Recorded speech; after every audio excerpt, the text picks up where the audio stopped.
तेबे आज अर्थात जून 7 शनिवार आजिकार पाणीपाग अपडेट आसी जाइछि।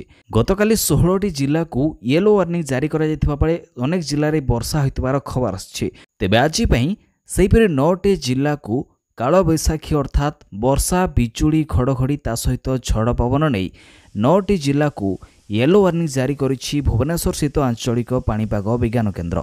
अन्यपटे आंचलिक पाणीपाग केन्द्र निर्देशिका मनोरमा महांती कहिसंती जे आसंता 4 दिन जाए राज्यवासी भीषण ताती एवं गुळुगुळी रे अस्तव्यस्त हेबे एवं 12 तारिख पर्यंत मौसुमी निष्क्रिय रहिबो बोली आकलन करिसंती। तेबे 12 तारिख मध्यरे दिन बेला भीषण ताती सांगको गुळुगुळी अनुभूत हेबो एवं अपराह्न बिजुली घड़घड़ी सहित वर्षा हेबो। अन्यपटे रज को नहीं मध्य बड़ खबर आसिछि कि रजरे वर्षारे भिजिबो सारा ओडिशा। पाणीपाग विशेषज्ञों अनुसार आसंता सप्ताह बंगोपसागर में एक घूर्णिबलय सृष्टि होबार संभावना रही।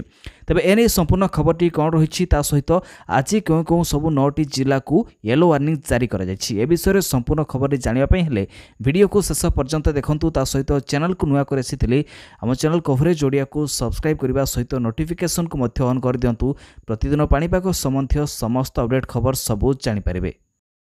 तेबे 12 तारिख पर्यंत राज्य में मौसुमी निष्क्रिय रहिबो बोली आंचलिक पाणीपाग केन्द्र निर्देशिका मनोरमा महांती कहिसंती जे 9 तारिख जाए असह्य गरम एवं गुळुगुळी अनुभूत हेबो। विशेषकर उपकूलवर्ती जिला मानकर एहार प्रभाव अधिक रहिबो। किंतु आगामी सप्ताह में बंगोपसागर एक घूर्णिबलय सृष्टि हेबार संभावना रही जहा फल एथर रजरे ताती कमिबा सहित वर्षा बढ़िबो एवं रज बेले हेबाकु थिबा लघुचाप केवल तातीरु अस्वस्ति आनिदेबनी बरं मौसुमी को मध्य सक्रिय करिबो बोली पाणीपाग विशेषज्ञ कहिसंती। तेबे वर्तमान जानिनेबा आज अर्थात जून 7 शनिवार पई संध्या पर्यंत केउ केउ 9टी जिला को सबु वर्षा बिजुली घड़घड़ी एवं झड़ पवन नहीं येलो वार्निंग जारी करा जायछि। तेबे से 9टी जिला गुड़िक हला कोरापुट, मालकानगिरी, नवरंगपुर, रायगड़ा, गजपति, गंजाम, भद्रक, बालेश्वर एवं मयूरभंज।